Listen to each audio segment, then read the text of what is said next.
It was supposed to be a normal Monday morning in downtown Chicago. Jake Wilson, 54, wearing his usual light blue button-up, strolled into the glass-panelled headquarters of Northbridge Systems, the company he had given nearly 2 decades of his life to, but something was off. No one greeted him at the elevator. No usual chatter near the break room. No steaming cup of dark roast waiting at his desk. Just silence. Cold, sterile silence. As he approached his workstation, his ID badge beeped red, denied. He tried again. Same result. Confused, he glanced around, only to find eyes avoiding his. The energy was wrong. Within minutes, a VP from HR and the company's legal counsel appeared by his side. "Jake, we need you to come with us to conference room 3, the VP said without emotion. 15 minutes later, Jake was no longer an employee. 17 years of unwavering service, gone with a 2-page termination letter, citing organizational restructuring. No prior warning, no performance review, no handshake, no farewell. He sat frozen in that chair, the sterile light humming above him. This couldn't be real. For years he'd been the go-to guy, the one who got servers running at 2 a.m. on Thanksgiving, the one who trained every new hire, the one who kept the whole digital backbone from collapsing. And now, he was erased, just another number in a spreadsheet, another box checked off on someone's quarterly roadmap. What Jake didn't realize in that moment was that this wasn't just a layoff. It was the opening move in a much bigger game, a calculated purge. And unknowingly, Jake still held the one piece that could bring the entire game crashing down. For 17 long years, Jake Wilson had been the quiet force behind Northbridge Systems. He wasn't the guy pitching ideas in boardrooms or schmoozing with executives over cocktails. He didn't play politics. He didn't need the spotlight. He just got the job done. Back when the company was nothing more than a scrappy startup renting space in a dingy West Side basement, Jake was the one who wired the servers, built the internal database from scratch, and laid the foundation for the entire IT infrastructure. It was messy, complicated, and brilliant. No one understood the old system like Jake. It was a patchwork of legacy code, stitched together over years, held up by sheer will and a deep knowledge only he possessed. Most engineers were terrified of it. But Jake, he could fix a cascading failure blindfolded. Christmas Eve, 3 a.m. outages. All it took was one call. Jake would show up, calm, precise, and unshakable. He trained every new hire personally, walking them through everything from basic protocols to the intricacies of data routing. But in nearly 2 decades, his name never once made it into a performance newsletter. No employee of the month. No sudden raises, no promotions. Jake stayed in the same role year after year, watching younger, less experienced engineers climb past him on the org chart. He wasn't bitter, at least not at first. He believed loyalty would eventually pay off. That hard work still meant something. But as the company grew, Jake began to notice things shifting. Critical projects were assigned to newcomers with shinier resumes. His opinion was no longer asked in system planning meetings. Invitations to tech strategy sessions stopped arriving in his inbox. The very system he had built was evolving, without him. It stung, not because he needed the recognition, but because he knew the risks. The company was making changes to a system they didn't fully understand, all while sidelining the only person who did. Still, Jake kept his head down. That was who he was. Reliable, quiet, constant. But beneath the surface, something had changed. A fracture had formed, small but deep. He had given this place everything, and now he was watching it all slip away, piece by piece, and then came the layoff. Cold, sudden, without warning. It was only in that moment, stripped of his badge, walked out of the building like a stranger, that Jake truly understood. All those years, all those midnight saves, all that quiet sacrifice had gone unseen. But this was just the beginning.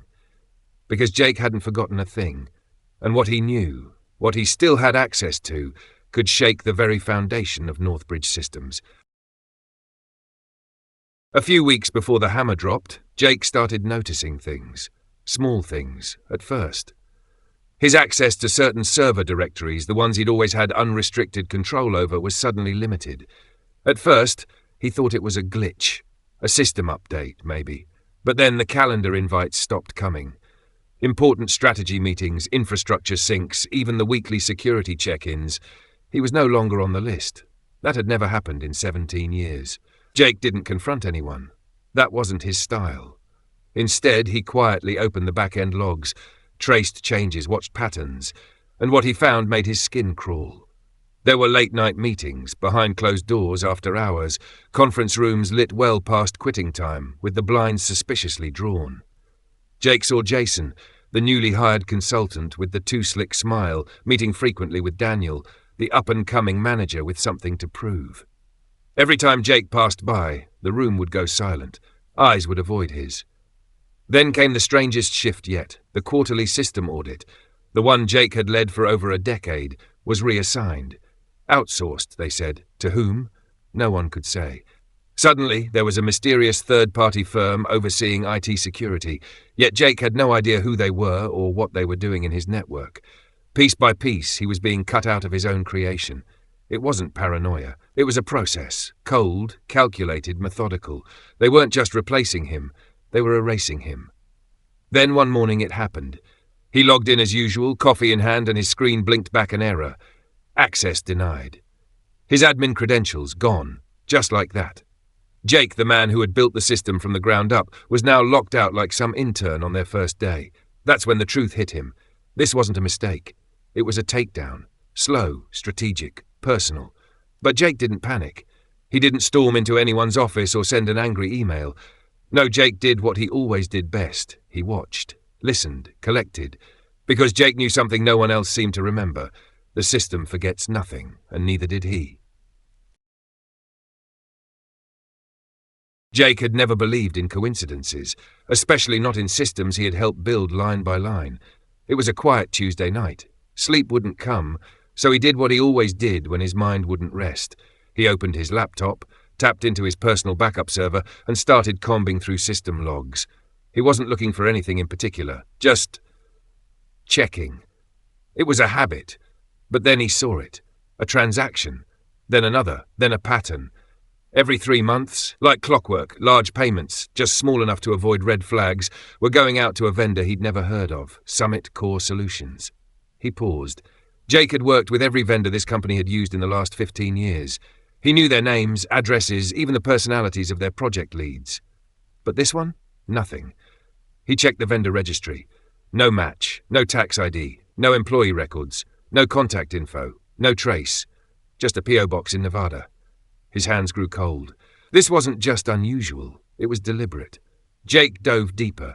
He traced the payment trails through the financial systems, cross-referenced timestamps with user activity logs, and found authorization after authorization, all tied back to a familiar name. Brian Wilcox, the CFO. Every transaction had his digital signature, every approval, every wire transfer. Jake's stomach dropped. It wasn't just one shady deal, it was a long-running operation. More than $4 million quietly siphoned out over the past 3 years. Spread across dozens of transactions, laundered through what appeared to be a shell corporation. And no one noticed, because someone designed it not to be noticed. Jake leaned back in his chair, heart pounding, staring at the glowing screen like it was the opening shot of a war he never asked for. This wasn't a rogue accountant cooking books. This was a coordinated financial fraud, quiet, buried, and probably protected by people high up the food chain. Jake knew then, he wasn't just dealing with corporate politics anymore. He had stumbled into something criminal, and whoever built this cover-up had already tried to erase him once. But this time, they wouldn't see him coming. Jake had always been the guy people rolled their eyes at. Paranoid Jake. Over-prepared Jake. The guy who backed up everything twice and walked around with an encrypted external SSD like it was a briefcase full of nuclear codes. But now, that paranoia might just be the smartest move he ever made. In the dim light of his basement out in suburban West Chicago, Jake knelt in front of a dusty old safe. He spun the combination lock, slowly, deliberately, and opened it. Inside sat 2 solid-state drives, sleek, silent, unassuming, but on those drives were over a decade's worth of data, every login, every access attempt, every single change to internal systems, and most importantly, the early financial anomalies that no one had noticed, or worse, that someone had buried. Jake hadn't just saved data, he had documented everything, unusual login times, unauthorized script injections, mysterious admin privileges that were granted and revoked in the dead of night. He hadn't understood all of it at the time, but he had a feeling, and that feeling had told him to keep a record, just in case. Now those records were gold, but Jake knew the stakes. If he handed this information over too soon, it could disappear. Worse, it could be twisted into a weapon against him. So he planned smart. He created a backup of the backup, encrypting it with dual-layer security protocols only he could crack. Then he stored it in 3 different locations. One in a self-storage unit outside the city, one on a USB drive hidden in the back of an old law office file, and one uploaded to a private cloud server he had built himself years ago, disguised as a hobby blog no one ever visited. Jake wasn't just playing defense. He was playing chess. He had known, somewhere deep down, that one day something big would come. That the silence he maintained for years, the respect he never got, the shadows that loomed in upper management, it all meant something darker was brewing. And now that moment had arrived. As Jake dug deeper into the logs, one name kept surfacing in the murky tangle of transactions: Summit Core Solutions, a company that barely existed in any legitimate registry. It was a ghost, but what wasn't invisible were the digital fingerprints it left behind. And the more Jake followed the trail, the clearer the picture became. He froze when he saw the name, Charles Reynolds, the company's chief financial officer. At first, Jake chalked it up to coincidence. But coincidences don't come with bank transfers to the CFO's wife's personal account, or with payments routed through a law firm owned by Reynolds' brother. He found invoices, dozens of them, attached to projects that didn't exist. They were padded, duplicated, or simply invented to justify the money moving through. On paper, they looked clean. But Jake had the original logs, and those told a very different story. One particular transaction caught his eye. $185,000 wired to Summit Core, and within hours rerouted to Silvergate Holdings, a real estate company in Arizona owned by Reynolds' daughter. The chill that ran down Jake's spine was unmistakable. When he tallied it all up, the total hit $4.3 million. $4.3 million. Stolen under everyone's nose over 3 years, dripped through shadow accounts, filtered through shell companies, and buried under layers of fake development initiatives. There was no way this could have happened without inside help. That's when the familiar names appeared. Jason Phillips, the independent tech consultant brought on just 6 months earlier, the one who conveniently locked Jake out of the finance systems. Daniel Murray, Jake's own manager, who had been brushing off his questions for weeks. And then it all clicked. Jake wasn't laid off because of downsizing. He was silenced, because he had the one thing they couldn't afford to leave behind: the truth. He wasn't just looking at fraud. He was staring at a coordinated top-level conspiracy. And suddenly Jake knew. This wasn't just about revenge anymore. It was about bringing the entire machine down. Jake had no doubts now. This wasn't just sloppy accounting or oversight. It was a well-orchestrated scheme, and 2 men stood at the center of it: Eric Maddox and Daniel Hart. Eric, the so-called external tech consultant, had been brought in after one of those private executive meetings Jake was suspiciously excluded from. Within weeks of Eric's arrival, Jake's access to the company's financial systems began shrinking. Then came the new security suite Eric implemented, marketed as an upgrade, but in reality, it was a digital smokescreen. Eric had designed backdoors, cloaked file paths, and custom scripts that could erase or rewrite logs. With that kind of control, he wasn't just monitoring the system, he was rewriting reality. Meanwhile, Daniel Hart, the newly promoted IT director, played a different role. At first, he was all smiles, asking Jake for insights, pretending to value his experience. But soon enough, the mask slipped. Daniel started bypassing Jake in decisions, reassigning key personnel from Jake's team, and restructuring access protocols to box him out.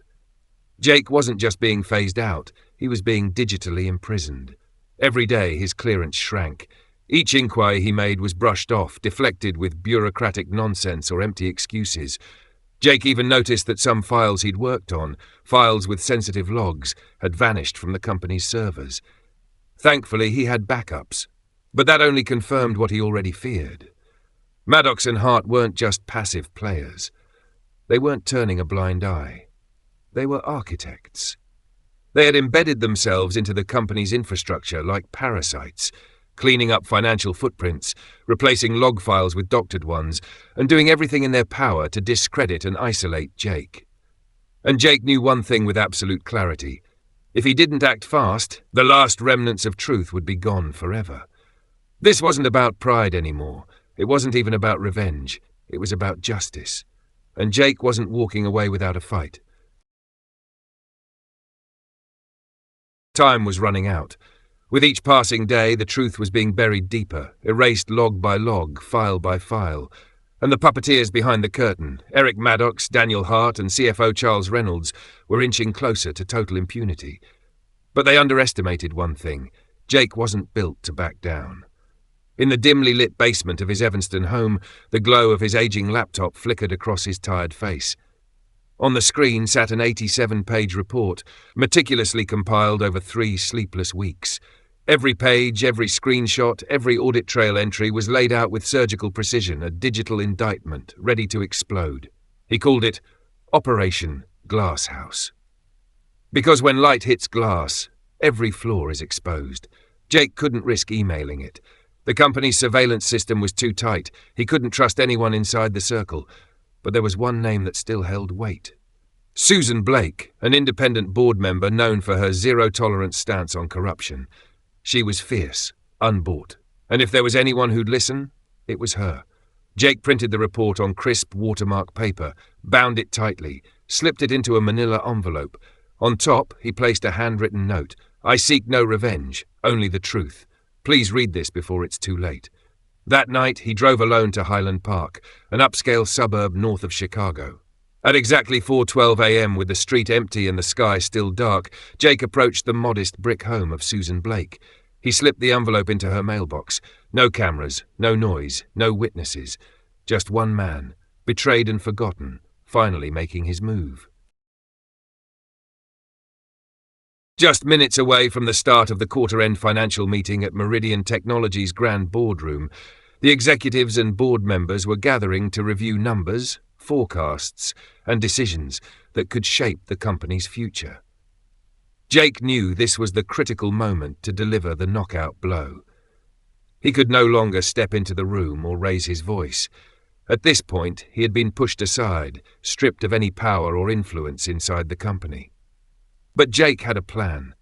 Leveraging his deep knowledge of the company's IT infrastructure, he crafted a backdoor, a simulated internal email system nearly impossible to trace.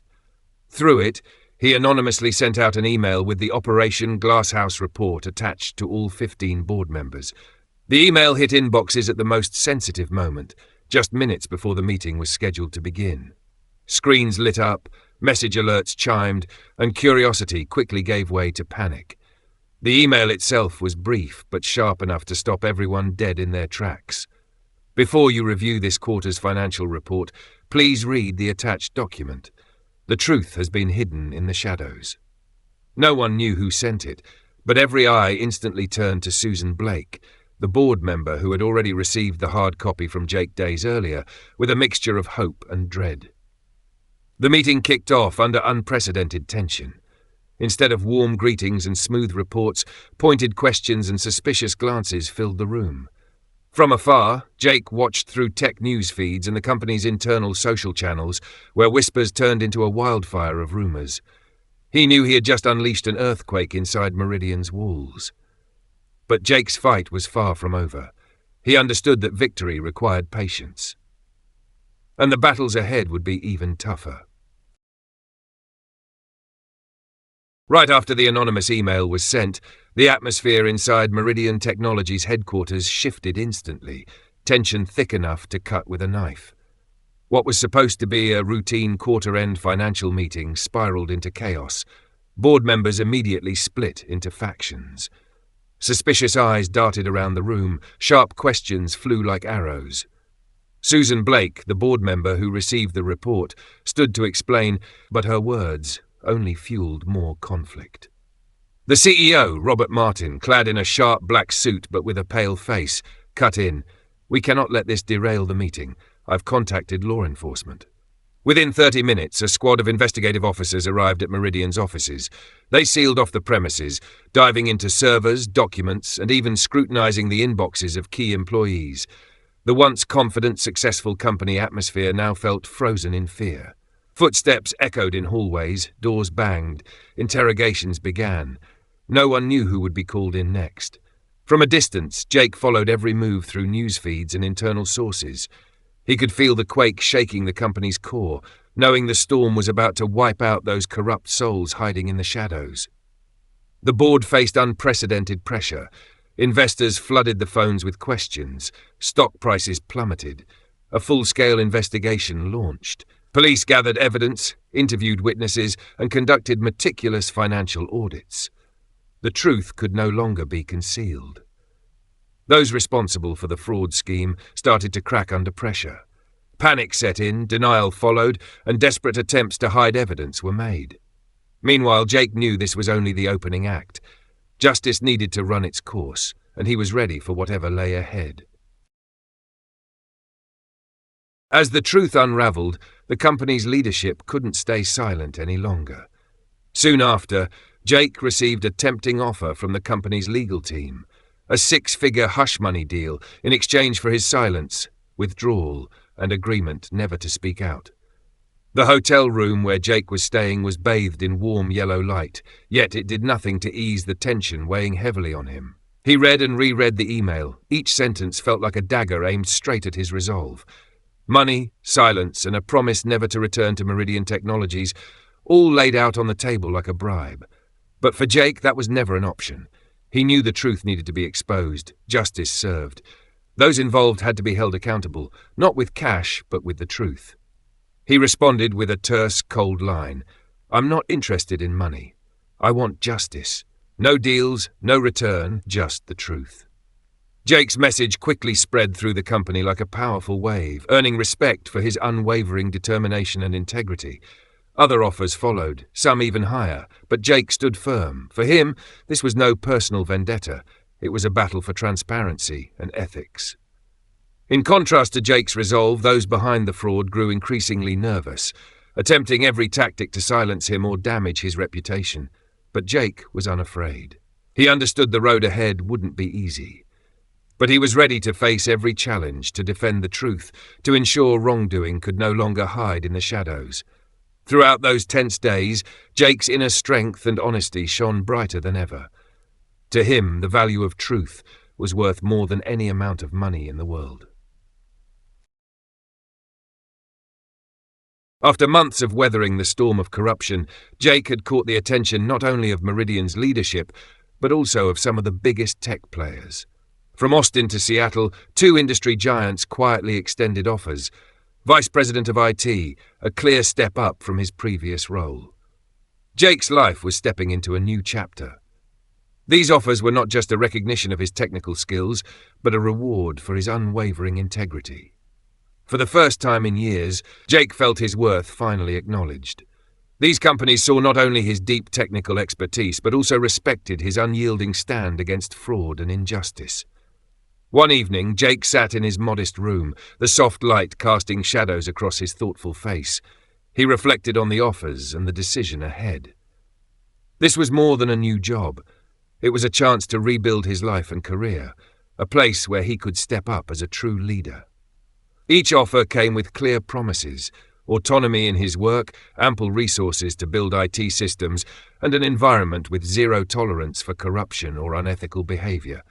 Jake understood that while Meridian Technologies had been a painful chapter, truth and justice had opened a new door, one where he wouldn't have to fight alone anymore. He began returning calls from Austin and Seattle, feeling both anxious and hopeful. This was the well-deserved reward for years of sacrifice and relentless struggle. For Jake, it was more than just a career move. It was proof of the power of honesty and perseverance. Jake Wilson walked away from Meridian Technologies without a single complaint or ounce of bitterness. He didn't need to shout or scream for justice to be served. His strike was silent, yet as sharp as a blade cutting through years of deceit and greed. As he left the towering skyscraper in downtown Chicago, those who had doubted and obstructed him were now facing serious investigations. Meridian's leadership began to crack as their secrets were laid bare in the harsh light of truth. Jake had planted the seed for an inevitable change, a necessary purge to cleanse the tech industry and corporate culture entrenched in that place. He knew his mission was complete, not to seek revenge in the traditional sense, but with truth, with relentless justice. It was a quiet retaliation, heavy with meaning, leaving behind a system collapsing under its own greed and lies. No one saw him leave as a triumphant figure in the shadows, but Jake's actions echoed through boardrooms, offices, and the bustling streets of the city. For him, silence was the strongest statement. Truth will always prevail, no matter how long it is buried or concealed. Jake stepped forward into a new chapter. His integrity shone like a beacon lighting the path ahead, not just for himself but for everyone who believes in justice and truth.